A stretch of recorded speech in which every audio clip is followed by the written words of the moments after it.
primeiro contato com a personagem, Tex Willer, foi no ano de 1978, a qual eu ganhei de presente do meu pai o primeiro quadrinho. Era o número 82 da primeira edição, intitulado Pet, o Irlandês. No mês seguinte, eu também ganhei alguns trocados do meu saudoso cowboy, o meu amado pai, e fui a uma banca de revista. Aí comprei o meu primeiro Tex, foi o número 23, já na segunda edição, com o título Renegados de Virginia City. Então eu já estava inserido dentro desse gênero, com as matinês, desde os seriados de cinema, os seriados da TV, como Durango Kid, Rin Tin Tin, Daniel Boone. E isso foi fazendo com que a gente se apaixonasse mais ainda pelo gênero. Então a gente era o cowboy da época, com o seu revolvinho de pau ou de plástico. Todos queriam ser um cowboy. Então eu passei a conhecer esse personagem dentro desse universo. A gente coleciona, promove, divulga e cada vez mais apaixonado por esse grande personagem. O Tex, ele é um personagem grandioso. Ele, quando foi lançado em 1948, ele já estava confrontado com outros heróis que já existiam na época, isso nos quadrinhos, no próprio cinema, os seriados. E foi aquela ousadia, né? Aquela intrepidez do seu criador na época, de Jean-Louis de Bonelli, e criou não apenas mais um cowboy. E Tex foi caindo na graça do público com seus grandes roteiros, com os seus desenhistas iniciais. O seu criador gráfico foi o saudoso Aurélio Galepini, chamado de Galep.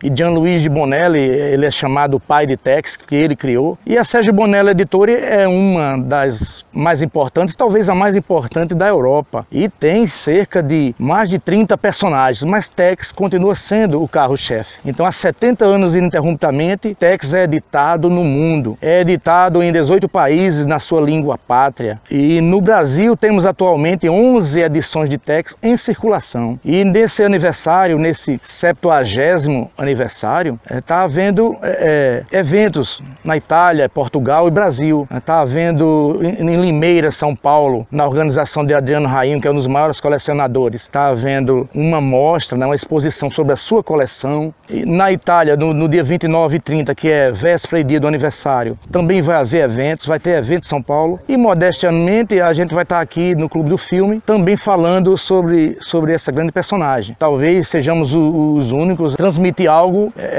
online sobre esse grande personagem. Então Tex, ele tem muitas características. Durante a minha vida, eu pude ver que não é defeito e não é vergonhoso você imitar alguém. Agora, que seja de um lado positivo. Então os seus criadores associaram a Tex o seu caráter, a sua ética, a sua moral, no sentido de que Tex é totalmente antirracista, anti-escravagista. Ele provê todos os meios, o seu senso de justiça, de lealdade a um amigo, não mede esforço para ajudar um amigo, mas que prevaleça a justiça e a honra. Então é um personagem grandioso. Não foi somente mais um personagem de história em quadrinho do gênero faroeste, como alguns que já haviam. A prova é que, mesmo dentro desse universo, dessa tecnologia, dessa evolução, Tex permanece mais vivo do que nunca. Isso associado ao cinema, associado às HQs, e dentro de um contexto geral, a gente está aos poucos tentando resgatar esse gênero que por hora estava um pouco esquecido. A Tex é grandioso. Então o gênero western, ele logicamente influenciou tendências, conceitos, moda, né? E pegando esse gancho de moda, Tex não saiu de moda. Há 70 anos que está existindo e vai existir ainda por muito e muito tempo. Então, com relação ao filme, esperava-se um grande filme. Ele não é um filme ruim, né? Eu sou suspeito em falar porque eu acredito que tenha quase 4.000 filmes entre seriados e longas do gênero. Mas esperava-se mais para a grandiosidade do personagem, mesmo naquela época. Mesmo tendo um grande astro, Giuliano Gemma, que uma das estrelas do faroeste, principalmente do faroeste spaghetti. O William Berg, também um grande ator de faroeste. Mas faltou algo, né? A gente, quando assiste esse filme que é de 85, a gente tem uma ideia de que ele é mais antigo. Então faltou né, onde na própria época existia centenas de roteiros que pudesse fazer uma história fantástica. Então quem é amante do gênero, da sétima arte do personagem, não vai impactar tanto. Agora, como crítico, aí eu posso dizer, né, não é um filme ruim, é um bom filme, mas diante da grandiosidade de Tex, esperava-se mais. E os fãs ainda almejam e pedem, solicitam, mas os detentores dos direitos autorais ficaram frustrados com essa experiência e, pelo menos até o momento, não tem ainda nenhuma liberação sobre um possível filme do grande Tex Willer.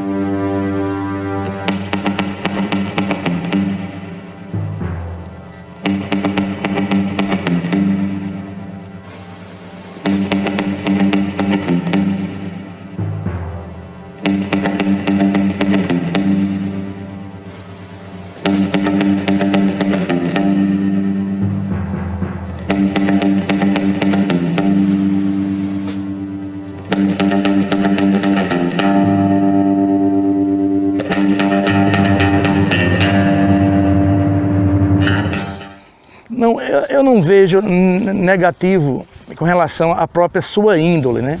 Claro, muitas vezes ele teve de utilizar de meios não ortodoxos, né, ou não convencionais para descobrir informações, para realizar missões.